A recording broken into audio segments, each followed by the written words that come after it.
Hey guys, today we are going to talk about security in the lodging industry. So some of the functions of security include preventing crimes, protecting the safety of people and the property, handling problems and emergencies.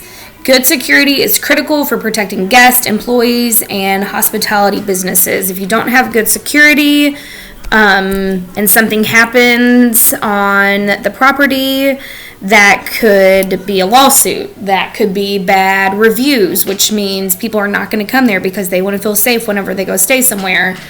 So this is why people invest a lot of money in security. So large lodging properties may have a separate security division, especially if they're a big franchise hotel. They have the money for that. They have the training for that. They know what they're doing. In smaller properties, security may be part of the rooms division, or the general manager may be responsible for security. Some hostels hire an outside company to provide actual security officers. The security staff is responsible for protecting the guest, the employees, the property. You may not know that somebody walking around is an actual security officer. They may just want them there to blend in so they can spot things easier. Threats to security include people who intend to do harm, hazards and accidents, and natural disasters. Because there's nothing that a security officer or security team or enough training can do if you have a hurricane blowing through your hotel. Liability refers to the responsibility to pay for damage or loss. Most states have limitations of liability or limits on the amount a hotel must pay a guest for loss of property. Hotels may provide safe deposit boxes kept in the vault for guest use. And they change the locks each time that somebody new comes there. So you don't have to worry about maybe somebody having your code, and you can choose your own code. The risk of lawsuits can be reduced with good safety and security procedures. Insurance helps to protect against financial loss. Types of insurance policy and insurance is so important, whether it be on lodging or your car or small business or restaurant. Always have insurance of some type of property that you have. So the different types of insurance policies, they have to have a property insurance for their building, for their trees, if somebody gets hurt on their property, if they have like a little park or a pool, they definitely need property insurance. They'll also have liability insurance, and they'll also have crime insurance in case somebody has stolen something, maybe from your car or your room, or maybe you were in a hotel eating and you left your purse and they stole your purse and whatever was in there. They have crime insurance. So you have your plainclothes security officers. They wear regular clothing. They keep patrons from thinking the establishment has a crime problem. You normally don't know who these people are. They also have the plainclothes security officers in your retail stores. They're called loss prevention. Normally you can't, they just look like a you and me person in there shopping. And then you have your actual uniformed security officers, and obviously, like, these are your officers that are in a uniform, and they make a guest feel safe.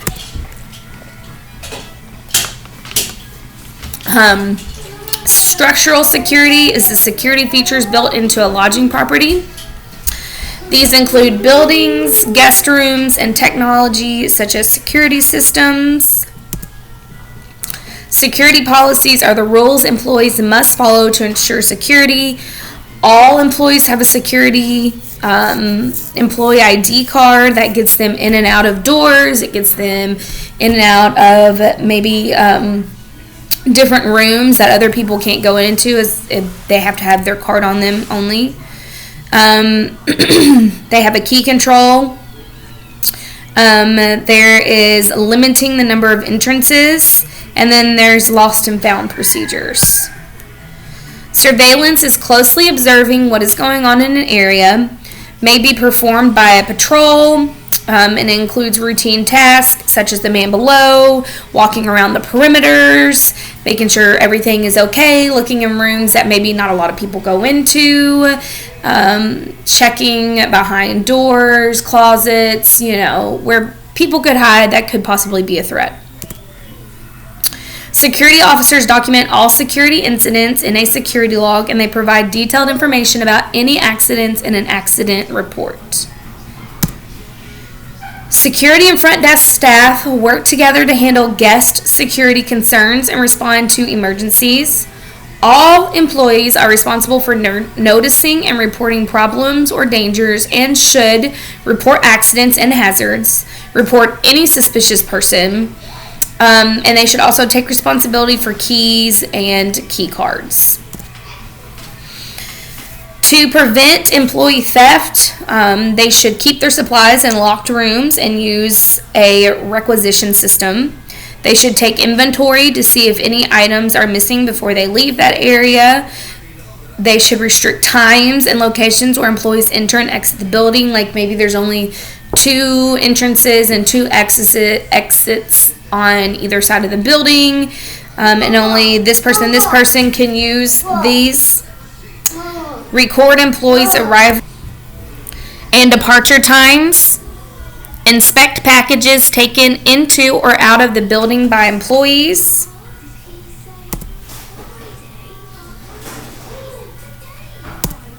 Hold on, sorry, it's not going. Okay. The director of security hires and manages staff, manages the department's budget, develops and implements the security policies, like how things are handled if something is to happen. They train the employees, they prepare the staff schedules, and they maintain any kind of equipment, cameras, the computer system that they may use to look at the different cameras around the property, things of that nature. Okay, so just a little Chapter 13 review. What are the 3 basic functions of security? If you were thinking preventing crime, protecting the safety of people and property, and handling problems and emergencies, then you would be correct. Okay, second review question is the security staff is responsible for protecting guest, property, and employees. So security staff protects their employees, supposed to protect the property, and they protect the guest. They walking around the perimeter. They're making sure there's no threats or hazards. They are accompanying guests to their room if somebody needs to be accompanied to the room because maybe they don't feel comfortable if a situation has occurred. What are the 3 categories of threats to security? They are people who intend to do harm, hazards and accidents, and natural disasters. What are 3 types of insurance that hospitality businesses buy to limit financial loss? They are property insurance, liability insurance, and then crime insurance. What is structural security? And many of you might actually have structural security at your house. It is the security features built into a lodging property. And last review question, who is responsible for reporting accidents and hazards? All employees. All right, guys, if you need anything, message me, and I'll be back on here soon. Bye.